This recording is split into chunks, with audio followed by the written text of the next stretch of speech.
Welcome back, everybody. Today we're working on our 06 Silverado. We're changing two modules in it today. The first one we're going to do is called the SDM, which is the Sensing and Diagnostic Module, otherwise known as the Airbag module. Lives under the driver's seat on this truck. That's it sitting over here on the middle of the seat here. This is what your module is going to look like for this truck. One thing you want to do is make sure that your pins are the same, because there are some of these where it's got a full complement of pins, and then there's some like this where it's like just a few pins in it. Another important thing, if you're getting this from a salvage yard, make sure that it is out of a non-wrecked vehicle. So if you get one of those, make sure it comes out of a vehicle that has no damage to it whatsoever, or the airbags have not been deployed or anything like that. Step we need to do, I've already done it, is unhook the positive and the negative on the battery. You can unhook the negative if you want to do it by that way. Allow it to sit for at least 10 to 15 minutes to allow any residual power in the monitors to discharge. This has been sitting like that for at least 3 days, so we're good. And then, because it lives under the seat, you can usually just reach under the seat, unbolt it, pull it out. This has a foreign substance in it, which is, I'm going to show that to you here too. I've got gloves so that we can pull that out. Now, GM, for some reason, uses E-bolts on their seats. The nuts are E20, which is this big bunch right there. And that goes in down here. So you got those two nuts on the front, and then you got to roll the seat forward and grab the two on the back. So let's get this seat pulled, and then I'll show you where the airbag module lives. We'll get that airbag module changed out, and then part 2 of our video is going to be the wiper module, which is under the hood. So let's see if we can get our socket in here. Might have to go after this with a 3-inch extension, because yeah, there's very little room to move in here. So let me go get a 3-inch extension and I'll be right back. All right, here we go. We got our 3-inch extension. We're gonna get down here on this. Yeah, see, this side comes loose.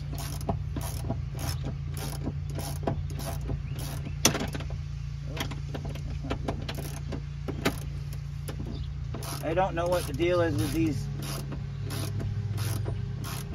E-bolts. GM's the only one that I've seen so far that uses them.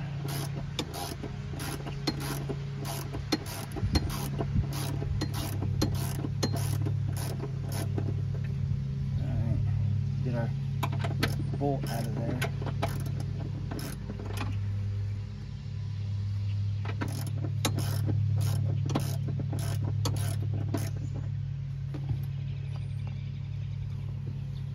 That might be a smaller nut, I'm not sure, because the E20 don't fit it. Let me see if I can get the E14 down in there. I don't know if this seat's ever been changed. From the feel of that nut right there, I think it might have been. Nope. Okay, so let's see if we can get our socket down on here.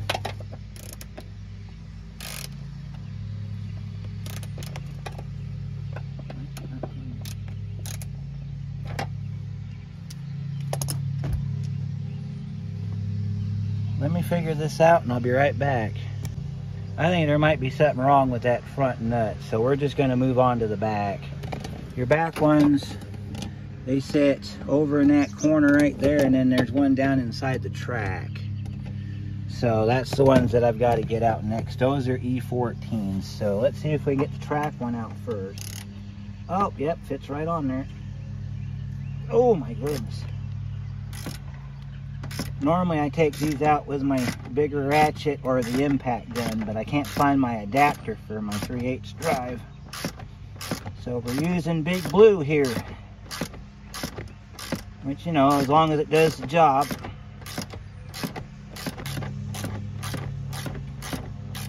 Oh, one other point of caution is you may have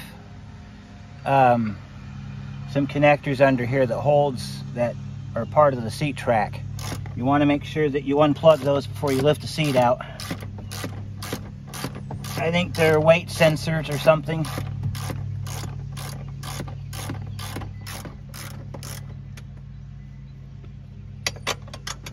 I think that one's up as far as it'll go, so let's get... Okay, so we solved the problem with the seat. I'll show you the problem with the seat. All right. This is the socket I bought from O'Reilly. It's a Power Torque E20. You see how deep that is? Well, let me show you something else. This is the same socket made by Titan that I bought from O'Reilly. See how not deep that is? You see the difference there? Problem was, this is so deep it wasn't grabbing the socket, or the socket wasn't grabbing the nut. So I went and bought this.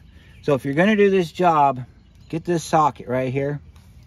As far as the bolts go, the E14 that you buy from O'Reilly, that socket worked great on them back bolts, but it didn't do squat on the front one. So we got our seat loose. As you can see, it's slightly ajar, so we need to pull our seat out. But like I said before, you got a wire back here you got to disconnect first. So you got to slide the seat forward. Okay, and then down here, let me show you where your seat's at, where the part you got to unhook. That black connector right here, you got to unhook that. So you got to push in till you hear it click, and then you slide it back out like that. If you don't do that, you won't get the seat out. So now that we got that plug unplugged, we're going to pick our seat up and we're going to put it in the bed so we can access our module. I'm going to kind of easy does it. Just lift your seat up.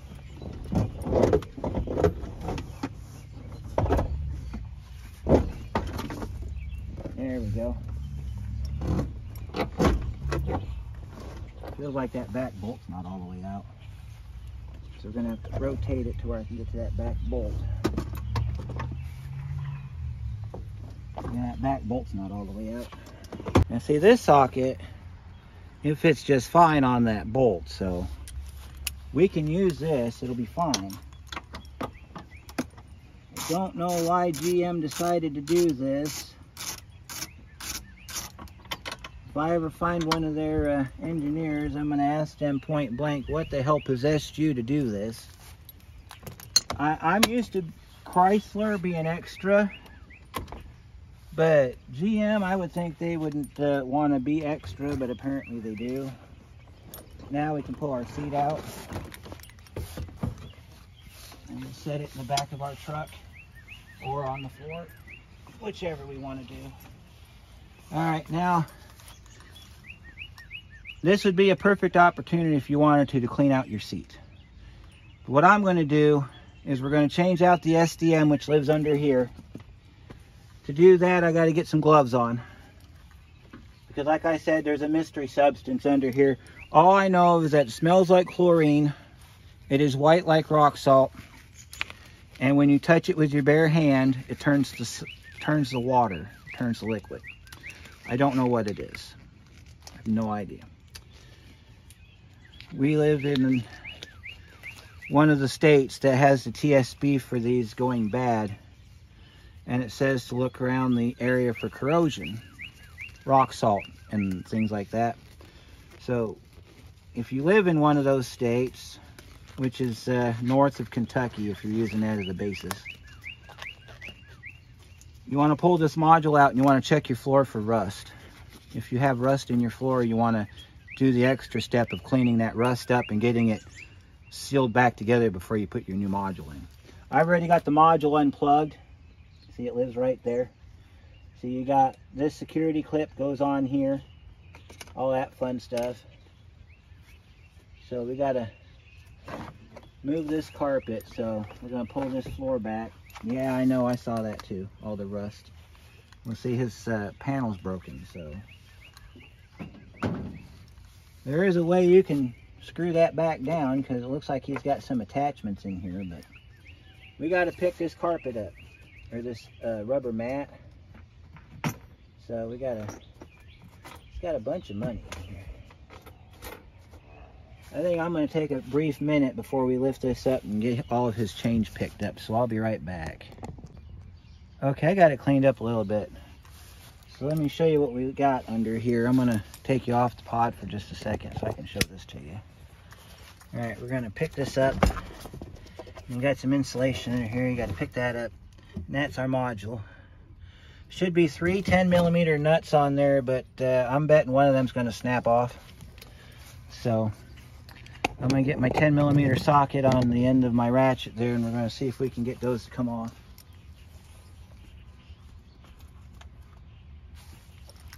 Here's our 10.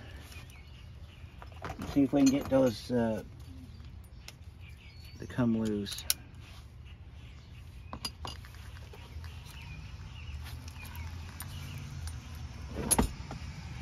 If you need to know where the bolts are for this, just look at the modules. See, we got one up in here on the side, that one in the back that's rusted, and then that side one. So there's one over here we got to get to. All right, see if we can get this side out first.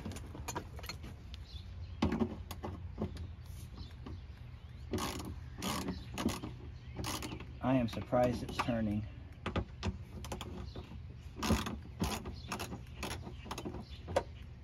We gotta pick the mat up here. Let's see if we can pull this wiring out from underneath here. We gotta pick this up. We gotta pull this back out. It is wet under here, and I don't know what it is. We gotta pick this up. There's our other bolt in the back corner.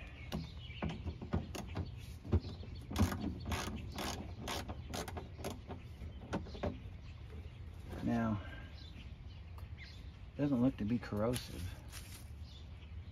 but I'm still not touching it with my bare hands. All right, so now that we got our bolts loose, let's see if we can try to get them out sanitarily. We'll use our extension here, and we'll take the nuts out. We'll move this box out of here. This is really damp under here, so I don't know if he's going to have, well, he's got water in here, so he's got a leak somewhere. Or I didn't have his door shut all the way, one of the two. We did get rain today, so. Alright, so there's our 3 nuts that we have to take off this box. Now, I'm going to grab a screwdriver. I'm going to pry up on the box just to make sure that it's not stuck to the ground or to the bottom of the bed. And then we're going to carefully pull the box out, and I'm going to set it in the back of his truck. We're going to install the new box. All right, so I got the module out. It's not too bad under there. I think we'll be okay as far as the floor goes. Pull the carpet up. So you see where it was right there? So our studs look good and everything, so I'm gonna take a minute and vacuum this area out here with the shop vac. I'll show you the old module. I got it sitting in the back of the truck. See, there's the old module right there. And if we flip it over, there's the bottom of it. So, and then, you know, you want to check your pins, because this one looks just like the other one. So let me go ahead and get this vacuumed out. Then I'll bring you back in and we'll put the other module in and get this part of the modules buttoned up. It'll be just a minute. And I'm going to show you our floor now. I got it all cleaned up. So we're going to put you in low mode here. Be a little bit better at what we're doing. All right. Now hopefully your situation is nothing like this. This is completely unexpected. I'll show you our floor. See, our floor looks pretty good right there where we need it to be. We got a couple questionable right here. I cleaned it out with some brake clean. It looks pretty good. So now we need to install our new module. So here's our new module. And just lift up your carpet and insulation. Set it down on the pins like that. And then if you do have crusty looking bolts like this, you can clean them up. We're not going to bother with it because there's not much on there. So put the nuts back where you found them, or as close to where you found them as you possibly can. Spin these down, and then when you go to tighten them up, just do a small little snug on them, because we're not going to He-Man them, because that's a good way to break your studs off. So, and that back one was on a slide, so you want to get the two front ones in first, and then make sure you're centered before you put your nut on the back side. And then, like I said, we're just going to snug it. We're not going to tighten it down real tight. The goal is here to make sure it's secure and it doesn't rattle, because that'll drive the poor guy nuts if he's trying to find where that rattling's coming from. And then he'll call me up and he'll be like, there's a rattle coming from my truck. Well, that's because we didn't tighten down the SDM very well now, did we? So we got our bolts down, so let's go ahead and get them tightened up with our socket here.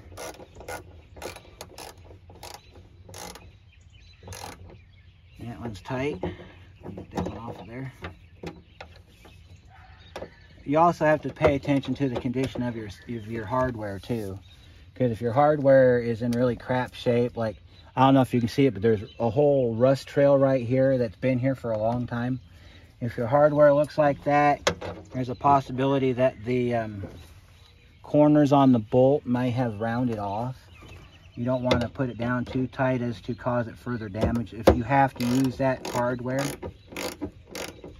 And see, that's nice and tight right there. And we got to get on that back one. Get that back one down. It's always a good idea, if you have the opportunity, to shop vac your floors out too.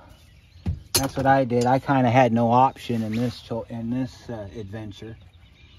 So, all right, then we want to get our plugs out, because we got two plugs that come out. We got our seat track plug right here. This is our main plug for our SDM. Make sure you have nothing in the contacts, because if you do, when you energize this, it's going to cause you a whole world of hurt. Also, shop information is critical here. On some vehicles, you can plug in the new part and you'll be fine. Then there's some of them where you have to follow the on-screen instructions on programming and wait for it to tell you to connect a new part to the system. So, because I'm not sure which way this is going to go, we're going to get the finish getting this interior put back together. So you want to get if you pulled any carpet out from underneath these trim panels, you want to make sure it goes back underneath. You want this nice and flat all the way around like it was. This is a work truck. That's why it has rubber mats in it.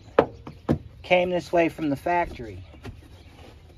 You do get some creature comforts in here, like your carpet on the back and everything, but for the most part, this is what you get if you have a work truck. So we got our modules secured. We got our plugs out, ready to go. What we're going to do is we're going to get the seat back in, because you can still plug the module in by reaching underneath the seat and plugging it in that way. The only reason we took the seat out, because you can replace the module. Let me show you this. This is the only reason that we took the seat out was because of how much garbage was on top of that other module. But as you can see, you have access to all your hardware right there. You don't have to take the seat out unless you want to. And because of the condition that we were in with everything being all with that foreign substance, I didn't want to take any chances of, you know, something happening. But let's go ahead and get our seat back in. Let's get the seat back in. All right, so you pick your seat back up off of where you had it. Try not to grab it from the adjustment handle. And we're just going to set it in front first. Try not to tear up the paint on your truck. And you might have noticed there's alignment pins in here for this to sit on. So just as long as you get it on the alignment pins, the rest of it will go pretty much the reverse of installation. So we gotta get our seat placed in here. Now find our seat track. And then we gotta get it on the pins. So you gotta roll your seat forward all the way. Then that way we can pick it up and scoot it up. Yeah, it is that big of an ordeal. But you see these little pins, there's a pin over there. Oh, you can't even see nothing. Look at you. Telling you stuff and you can't even see it. All right. All right, you see the pin sticking up back here? That goes in this hole right here. That's what makes this all happen. So we gotta move that up to where we can get that pin on there. There we go. You see how that lines everything up? Wait to hook your connector up till you're done, in case you gotta move some stuff. And since we have bolt access, let's get our 2 bolts out here and our socket that we needed for it, which was the E14. Now, it might make it easier if you reclined your seat forward.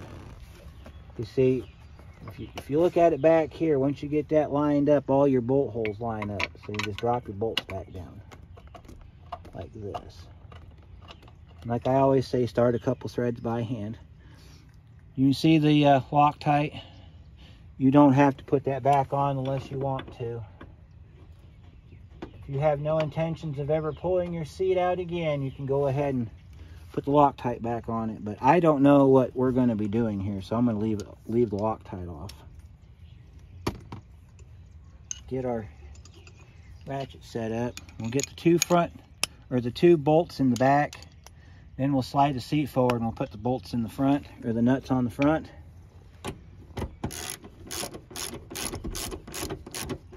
And then once that's done, and everything's bolted back up, then you want to hook your seat connector back up to your wiring. But you want to keep your seat in the forward position because you're going to need to have access to this plug right here. So you can plug your airbag module in when the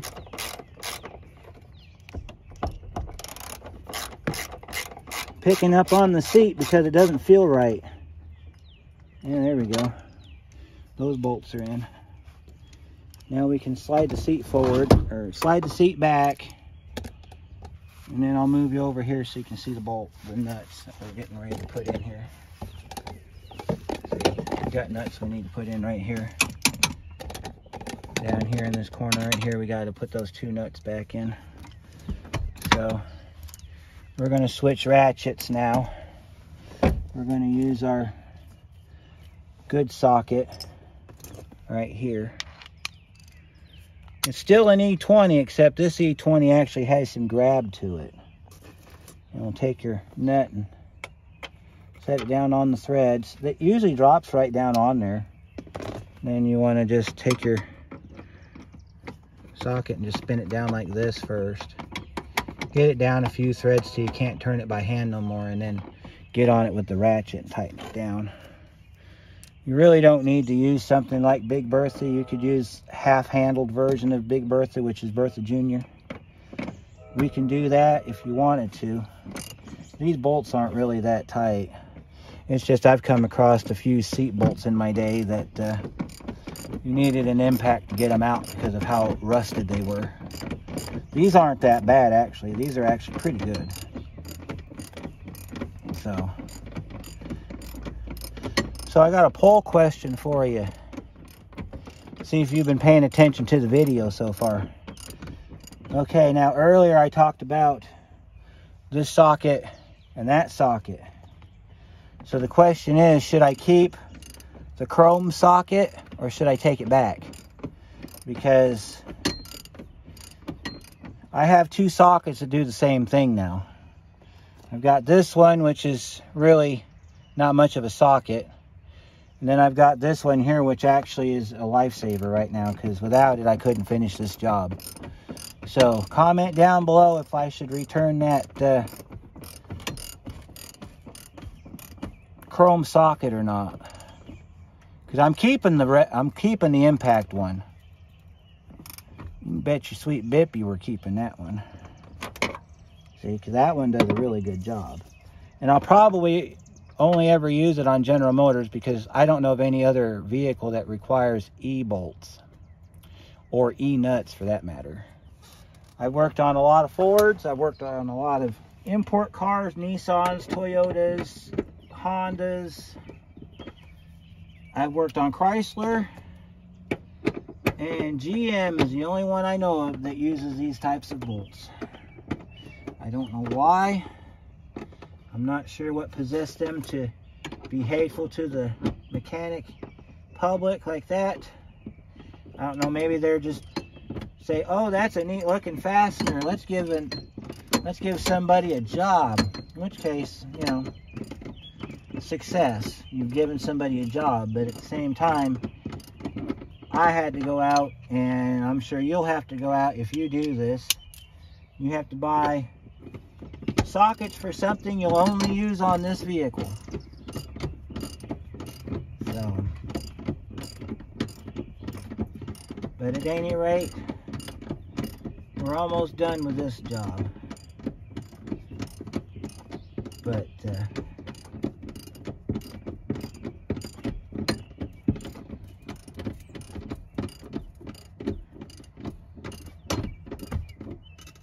I guess if you think about it, you needed a special tool to do this job too. If you can't take the seat out, if you take the seat out, you need a special tool. If you don't take the seat out, then the way you would normally do it is you take your seat, you slide it forward like this, and then you tip your seat back forward, and then you'd go after the connector down there. So that's how you would normally do it.